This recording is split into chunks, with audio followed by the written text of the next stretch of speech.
ሰላም ሰላም ጤና ይስጥልኝ ውድ ቤተሰቦቼ እንደምን ከረማችሁ እንደምን ቆያችሁኝ?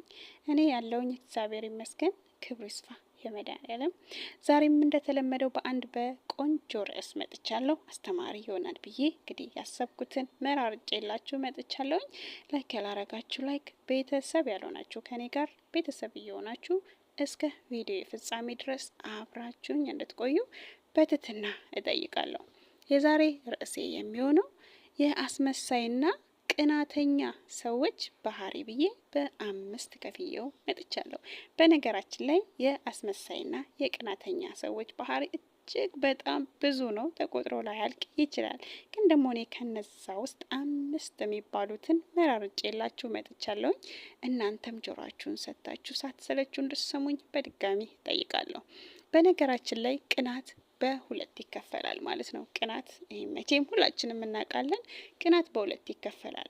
እስኪ ከመንፈሳዊ ቅናት እንጀምርና እስቲ ወደ ጉዳያችን ሳንገባ ስለ ቅናት አንዳንድ ነገር እንበልና በነገራችን ላይ መንፈሳዊ ቅናት ሁላችንም ሊሰማን ይችላል። መንፈሳዊ ቅናት ሁላችንም ይሰማናል። ቅናት ማለት ይሄን አይሰማኝ የሚል ሰው ካለ ሁላችንም መንፈሳዊ ቅናት እንቀናለን ማለት ነው። መንፈሳዊ ቅናት ስላችሁ ለምሳሌ አንድ ሰው እስቲ እኛ እዚህ ሆነን ልበል፣ እኛ አረብ ሀገር ሆነን አንድ ሰው ቤት ሰራ፣ ሀገር ላይ ቤት ሲሰራ ወይም ነገር ሲሰራ ምን አይነት ስሜት ይሰማናል ማለት ነው? ይህ መንፈሳዊ ቅናት ነው ማለት ነው። ወይኔ እኔም ብሰራው ምናምን ብላችሁ አታስቡም? ታስባላችሁ። ያ ማለት መንፈሳዊ ቅናት ነው ማለት ነው። ስለዚህ መንፈሳዊ ቅናት ቀንታችሁ ማድረግ ያንን ነገር ልክ ያንን ያያችሁትን ነገር ማድረግ ይህ መንፈሳዊ ቅናት ነው። አንዳንዴ ደግሞ ዓለማዊ ቅናቶች አሉ። ዓለማዊ ቅናት ደግሞ ምንድነው? በቀናችሁበት ነገር ላይ ተንኮል ማሰብ፣ በቀናችሁበት ነገር ላይ ማፍረስ፣ ያንን ያ ሰውዬ የሆነለትን ነገር በቅናት ተነሳሽነት ማፍረስ ማለት ነው። አረ እንደውም እስከ ግድያ የሚደርሱ አሉ አይደል? በቅናት በምሳሌ ባልና ሚስት በቅናት ብዙ ደረጃ የሚደራረሱበት ደረጃ አለ። ቅናት ብዙ ነገር በቅናት ብዙ ህይወት ይጣፍ እስከ መጥፋት ድረስ ይደርሳል ማለት ነው። ይህ ዓለማዊው ቅናት ማለት ነው። ስለዚህ ዓለማዊ ቅናቶችን ትተን ዓለማዊ ቅናታችን አስወግደን መንፈሳዊ ቅናት እንቅና። መንፈሳዊ ቅናት መቅናት እንዳልኳችሁ ያያችሁትን ነገር እያያችሁ ለራሳችሁ መስራት ማለት ነው። ኮፒ ማድረግ ማለት ነው። ስለዚህ ሁልጊዜም ዓለማዊን ከውስጣችን ይህንን በጣም አስቀያሚ የሆነውን ነገር ከውስጣችን አስወግደን መንፈሳዊ ቅናትን እየቀናን ህይወታችንን እናስተካከል እላችኋለሁ። ይህ ምክሬ ነው። ሁላችንም ቢሆን ዓለማዊ ቅናትን ከውስጣችን እናስወግድ፣ መንፈሳዊ ቅናትን እንቀበል። ስለዚህ ሁልጊዜም ቢሆን ቅናትን ስንቀና መንፈሳዊ እናድርገው እላችኋለሁ። ወደ ጉዳዬ ስገባ በመጀመሪያ ያስቀመጥኩት የአስመሳይና ቅናተኛ ሰዎች ባህሪ ብዬ በመጀመሪያ ያስቀመጥኩት በሀዘናችሁ ቅርብ በደስታችሁ ሩቅ የሚሆኑ ሰዎች ገጥመዋችሁ ያውቃሉ?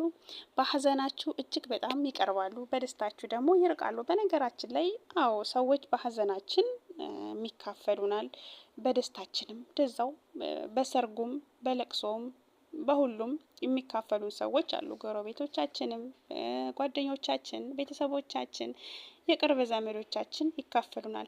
ግን ደግሞ ከነዛ በተለየ ነው። ይሄ ከሱ ጋር እንዳታያይዙት ማለት ነው። ከእንደዛ አይነት ሰዎች ጋር እንዳታያይዙት። ይሄ ፍጹም የተለየ ነው። የነዚህኞቹ ምንድን ነው? ሀዘናችሁን እጅግ በጣም ቀርበዋችሁ አብረዋችሁ ይሆናሉ፣ አብረዋችሁ ያለቅሳሉ፣ አብረዋችሁ ያዝናሉ። ፍጹም አብረዋችሁ የእናንተ የሆናችሁትን ነገር ሁሉ ሆነው መስለው ይሆናሉ። ለምን? አስመሳይ ናቸውና። አስመሳይ ብቻ ሳይሆን እናንተም ላይ ቅናት አለባቸው እነዚህ ሰዎች። ከዛ በኋላ ሀዘናችሁን ጨርሳችሁ እግዚአብሔር ፈቅዶ ያሰባችሁ ተሳክቶላችሁ እንባችሁን ፈጣሪ ካበሰላችሁ በኋላ ደስታችሁ ላይ ስትሸጋገሩ፣ ወደ አንድ እርምጃ ወደ ደስታችሁ ስትራመዱ እነዛ ሰዎች ፍጹም ካጠገባችሁ ይጠፋሉ። እንደዚህ አይነት ሰዎችን ነው የምላችሁ። ካጠገባችሁ ይጠፋሉ። አንዴ አይደለም 2-3 ብታስተውሉ ትችላላችሁ ይሄን ነገር ማለት ነው።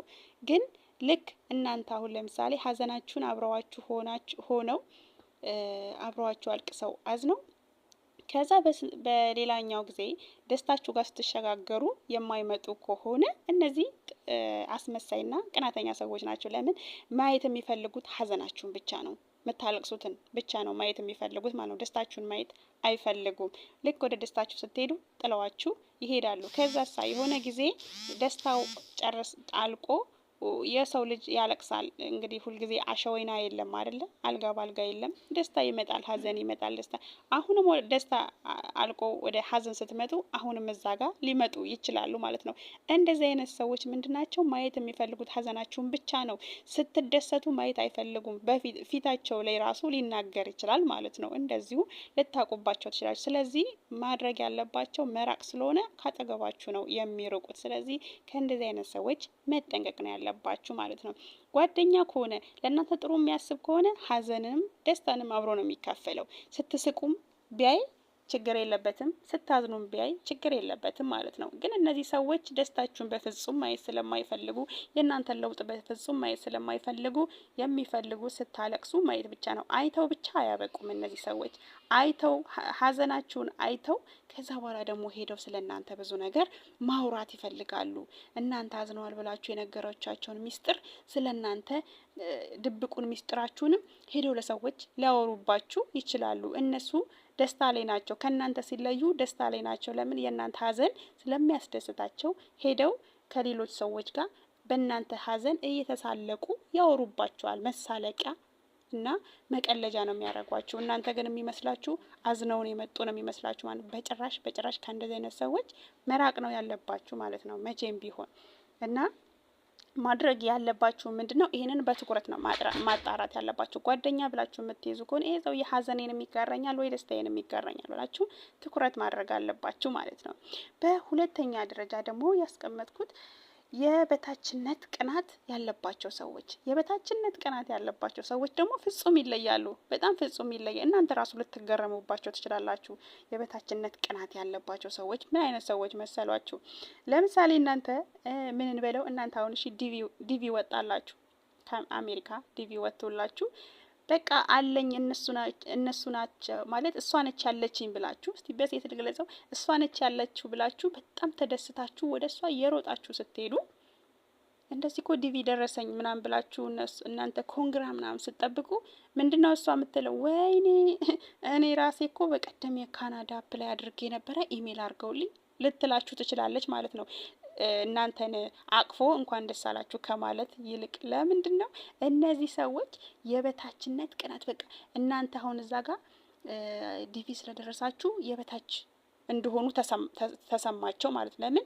በቃ ውስጣቸው የበታችነትም አለ ቅናትም አለ፣ ሁለቱም ስላለባቸው ማለት ነው። ስለዚህ የእናንተን ደስታ ኢግኖር አድርገው ማውራት የሚፈልጉት ስለ ራሳቸው ነገር ነው ማውራት የሚፈልገው። በነገራችን ላይ የሚያወሩት ነገር ውሸትም ሊሆን ይችላል ማለት ነው፣ እየዋሹም ሊሆን ይችላል። ግን በሰዓቱ እናንተ የሚያመልጡበትን ወሬ ዝም ብለው ይቀባጥራሉ።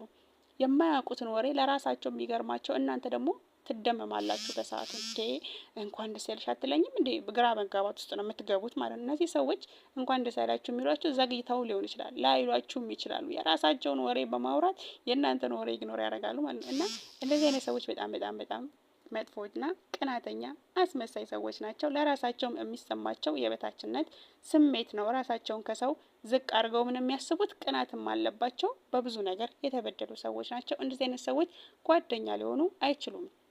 እናንተ ጓደኛ መሆን ያለበት ለምሳሌ እናንተ ዲቪን የደረሳችሁ ማንም ሰው ዲቪ ማቼም እንዲወጣለት የማይፈልግ ሰው የለም፣ አሜሪካ ነው። ስለዚህ በዛ ሰዓት ያንን ከባድ ደስታ የእናንተን ስሜት ሊጋራችሁ ነው እንጂ የሚችለው ሌላ ትረካ ሊተርክላችሁ፣ ሌላ ወሬ ሊያወራላችሁ አይችልም ማለት ነው። ስለዚህ እንደዚህ አይነት ሰዎች ስታዩ መራቅ ነው ያለባችሁ። ፍጹም ጥሩ ሰዎች አይደሉም ማለት ነው። እነሱ የሚፈልጉት ውድቀታችሁን እንጂ ያንን ደስታችሁን እናንተ የምትስቁትን ስለማይፈልጉ፣ ውድቀታችሁን የሚፈልግ ሰው ደግሞ ከእናንተ ጋር መቀጠልም የለበትም። በነገራችን ላይ ከእንደነዚህ አይነት ሰዎች ብቸኝነት ይሻላል። ብቸኝነት በምንጣሙ ማለት ነው። በቃ እንደዚህ ስለ እናንተ ክፋት የሚመኝ ደስታችሁን የማይጋራችሁ ሀዘናችሁን ብቻ እየመጣንባችሁ ላብስላችሁ የሚል ጓደኛ ጭራሽ አያስፈልጋችሁም። ብቻችሁን ብትሆኙ በቂ ነው። ፈጣሪያችን ብቻ እያወራችሁ። አንዳንዴ ከአስመሳይና ከቅናተኛ ጓደኛ ብቸኝነት በምንጣሙ ማለት ነው። በቃ ከምንም ሳትገናኙ ምንም ሳትሉ የምትወቅሱት የላችሁም፣ ጠይቁኝ የምትሉት የላችሁም።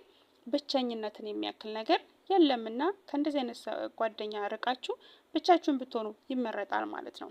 በሶስተኛ ደግሞ ስለ እናንተ መጥፎ ነገር የሚያወሩ፣ ስለ እናንተ መጥፎ ነገር በሄዱበት መድረክ በዋሉበት ስለናንተ መጥፎ ካፋችሁ አያወርዷችሁም። እከሊኮ እንደዚህ ሆነ በቃ በጣም አስቀያሚና በጣም የሚቀፍ ነገሩን ሊያወሩ ይችላሉ። እነሱ አውርተው እናንተን ለማስጠላት ብቻ ስለሚያስቡ የሚያወሩት ነገር ሁሉ አስቀያሚ ሊሆን ይችላል። እጅግ በጣም ለጆሮ የሚያም ነገር ሊያወሩ ይችላሉ ስለናንተ ማለት ነው። እና እናንተ ጥሩ ነገር ሰርታችሁ ራሱ እጅግ በጣም የሚያስገርም ዓለም ቢደመምባችሁ ስለናንተ ዓለም ቢደመምባችሁ ከዓለም አንድ ቆመው ቅናትና ስለናንተ ቅናትና መቀኝነት ካለባቸው እነሱ አንድ ብቻቸውን ስለናንተ ማውራታቸውን አያቆሙም ማለት ነው። እንደዚህ አይነት ሰዎች ብቻቸውን ሆነው ሁሉም ሰው ለእናንተ ቲፎዞ ሆኖ ቢቆም እነሱ ስለናንተ መጥፎ ማውራታቸውን አያቆሙም። ሁልጊዜም ቢሆን የእናንተ መጥፎ ጥሩ ነገር የሚታያቸው ምን መሰላችሁ? ልትበልጧቸው ስለሆነ ሰዎች እናንተን ቲፎዞ እያደረገ ስለእናንተ ብዙ ነገር እያወራ እናንተ እየበለጣችኋቸው ከሆኑ በመሀል ጣልቃ እየገቡ በእናንተ መሀል ስለእናንተ መጥፎ ነገር ያልተፈጠረ፣ በነገራችን ላይ ያልተፈጠረም ነገር ነው የሚያወሩት ስለእናንተ ማለት ነው። ስለዚህ እነዚህ አይነት ሰዎችን በጭራሽ መራቅ ነው ያለብን ማለት ነው። በአራተኛ ደረጃ ላይ ደግሞ ያስቀመጥኩት በሰዎች መሀል ሰዎች በተሰበሰቡበት መሀል እናንተን ማዋረድ የሚፈልጉ እናንተ ተሰብስባችሁ ለምሳሌ አገር ሰላም ነው ብላችሁ እየሳቃችሁ እየተጫወታችሁ በመሀል ወይ ጸጉርሽ ሲያስጠላም የሆነ ልትልሽ ትችላለች ማለት ነው። አረ ጸጉርሽ ምንድነው? ትላንት ቅቤ ተቀብተሽ ነበር? አረ ይሸታል። እውነቴን ነው የምላችሁ። እንደዚህ አይነት በጣም መጥፎ ጓደኞች አሉ። አሁን እናንተ ለምሳሌ ትላንትና ቅቤ ተቀብተሽ ይሆናል፣ ዛሬ ታቂ ይሆናል። እንግዲህ ጓደኛ ምንም ሁሉ ነገራችሁን ያውቅ፣ ሚስጥራችሁን ሁሉ ነገራችሁን ያውቃልና ትላንትና የተቀባሹ ነገር ማለት ትላንት የተቀባሽውን ቅቤ ብለን ማልታጣ እንደዛም ልትልሽ ትችላለች ማለት ነው። ወይም ደግሞ ባለባበስሽ አረ ይሄን ልብስ እንዲህ በጣም ምናልባትም ከቤት ያምርብሻል ብላሽ ነው የወጣችው፣ ግን እዛ ጋር የተሰበሰቡት መሀል አንቺ ላይ በትኩረት እንዲያዩ እንድትዋረጂ ታደርግሻለች ማለት ነው። እንድትሸማቀቂ እንድታፍሪ ማለት ነው። ግን ደግሞ ለምንድን ነው እንደዚህ ያልሽኝ? ለምንድን ነው ያልነገርሽኝ መጀመሪያ ምናምን ብትሉ ኧረ እነሱ ቀልድ ነው ያውቃሉ፣ ቀልድ እንደሆነ ያውቃሉ ምናምን ብላ ወዲያው ያውቁበታል ማለት አስመሳይ ሰዎች እና እነዚህ ቀናተኛ ሰዎች ታክቲኩን እነሱ የሚያደርጉትን ነገር ያውቁታል። የሚያደርጉትን ነገር ወዲያው የሚያወሩትንም አውርተው ደግሞ መልሰው ማስተካከሉንም ስለሚያውቁበት ስለተካናቸው እነሱ አስተካክለው መልሱን ይሰጧቸዋል። እናንተ ደግሞ ደግማችሁ ታምናላችሁ። አይ እሷ እኮ በቃ እንደዚህ ወይ ያመልጣታል፣ ድንገት ነው የምታወራው ምናምን ነገር ብላችሁ ወደ ራሳችሁ ተመልሳችሁ እንደገና ጓደኝነታችሁን ትቀጥላላችሁ። እውነት ነው ብላችሁ በጣም እኔ ብዙ ልጆች አውቃለሁ በእንደዚህ አይነት መንገድ ሰው በተሰበሰበበት መሀል የሰውን እንከን ግዱፍ የሚያወሩ ሰዎች በጣም ይሄ ደግሞ እጅግ በጣም መጥፎ ነው። መጥፎ ማለት ነው። በነገራችን ላይ ከቤት ከመውጣታችሁ በፊት ሁሉ ነገራችሁን አይታ ይሆናል የወጣችሁት። ግን ደግሞ ሰው መሀል ስትደርሱ አውቃው ጠብቆ የእናንተን ደካማ ነገር የእናንተን ጉለት የሚያወሩ ሰዎች ጓደኞች እጅግ በጣም መጥፎ ናቸውና ራሳችሁን ከእንደዚህ አይነት አስቀያሚ ጓደኞችም ሆነ የቅርብ ሰዎች ብትጠብቁ ጥሩ ነው። ጭራሽም አያስፈልጉም ማለት ነው። አያስፈልጉም፣ ለህይወታችሁም ያሰጋሉ እንደዚህ አይነት ሰዎች። በነገራችን ላይ የሚቀና ሰው ለህይወትም ያስፈራል፣ ለህይወታችሁም ነው የሚያስፈራው። ባለትዳሮች፣ ጓደኛሞች፣ ፍቅረኛሞች ህይወታችሁን ያጡበት ነገር ምንድን ነው? ቅናት ነውና በጭራሽ የሚቀና ሰው ከሆነ ጓደኛም ይሁን ምንም ለምን የሆንም ትዳርም አይሆንም። ቅናት ካለ የህይወት መጥፊያችሁ ሊሆን ይችላልና መራቅ ነው ያለባችሁ። ምንም ምክንያት አይኖራቸውም። ቅናተኛ ሰዎችና አስመሳይ ሰዎች እናንተ ላይ ሲቀኑ ሌላ ነገር ለማድረግ ምንም ምክንያት የላቸውም። በቃ እንደዚሁ ተፈጥሯቸው የቅናት ስለሆነ ምንም እናስተካክላቸው ብትሉ አታስተካክሏቸውም። በነገራችን ላይ ሰው ለምሳሌ ቅናተኛ ነው፣ ቅናቱን አስተዋለሁ ብትሉ አታስተውቱም። ይህ ባህሪው ነው። በቃ ሊተወው አይችልም። ወዶም አይደለም። ይህ ሰውዬ ባህሪው ነው። ያንን ነገር ሊላቀቀው የማይችለው ነገር ነውና ማለት ነው። ስለዚህ ማድረግ ያለባችሁ ነገር ገሸሽ ማለት ነው። በቃ ገለል ማለት ነው ያለባችሁ እንጂ እኔ እወጣዋለሁኝ እኔ አስተካክለዋለሁ የሚል ነገር አይሰራም። ልታስተካክሉት አትችሉም። ይህ የሰው ባህሪ ነው። ይህ የሷ ባህሪ ነው። የራሳችሁን ህይወት መቀጠል ነው ያለባችሁ። እናንተ ተበላሽታችሁ ትቀራላችሁ ወይ እናንተ ጤናችሁን ነው የምታጡት ያንን ሰው ለማስተካከል ብትጥሩ ማለት ነው። ስለዚህ እንደዚህ አይነት ሰዎችን መራቅና ብቸኝነቱ ነው የሚያስፈልገው ማለት ነው የሚሻለው። የመጨረሻውና አምስተኛው በውሸት እናንተን የሚያደንቁ በውሸት እናንተ ላይ ጣሪያ ላይ የሚያደርሷችሁ ማለት ነው። በሞገስ በቃ መስጠት እናንተን በጣም የሚያደንቁ ሰዎች የውሸት ምናልባትም እየበላችሁ አጎራረሳችሁ ሊሏችሁ ይችላሉ። እንዴት ነው የሚያምረው አጎራረሳችሁ እስከ ማለት ቀይ ርቅቅ ያለ የውሸት አድናቆት የሚያደንቁ ሰዎች ገጥሟችሁ አያውቅም? እንደ ኡፍ ብላችሁ ስልችት የሚሏችሁ እንደዚህ አይነት ሰዎች አሉ። እንደዚህ አይነት ሰዎች የቅናትና የአስመሳይ በቃ ስሜት ያለባቸው ሰዎች ናቸው። ውስጣቸውን በማውራት ውስጣቸውን የሚሸፍኑ ሰዎች አሉ። በነገራችን ላይ እኮ ያስታውቃል። ምላሳቸው አንደበታቸው ላይ ሲናገሩ ሲያስመስሉ ያስታውቃል።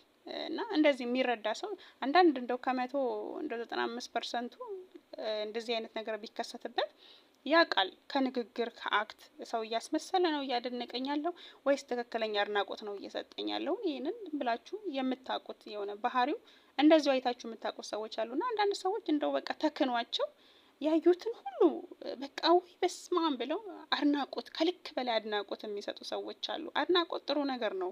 አድናቆትን አመሰግናለሁ ብላችሁ ታልፋላችሁ። አንዳንዴ ግን መደነቅ በሌለበት ቦታ ወይም ደግሞ አከታትለው በቃ አከታትለው ቶሎ የሚያደንቋችሁ ሰዎች አንዳንዴ እነዚህ አይነት ሰዎች ውሸታሞች ናቸው ማለት ነው።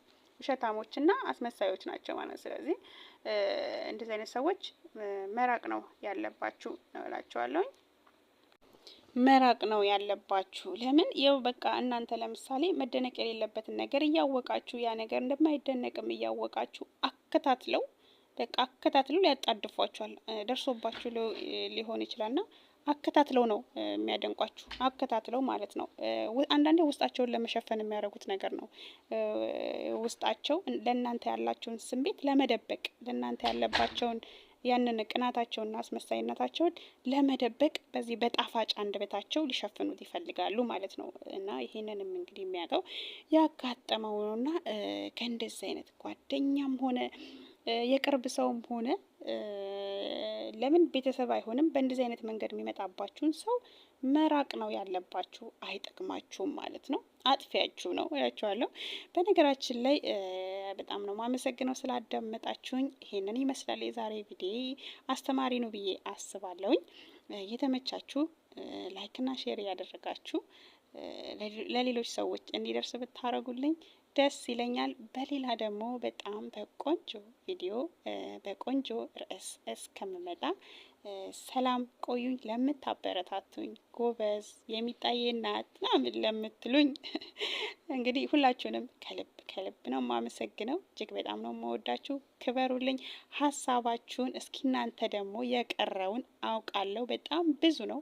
ያስመሳይና ምቀኛ ቅናተኛ ሰዎች ባህሪ እጅግ በጣም ይህ ነው ብለን የማንገልጸው ነው። እውነት ነው።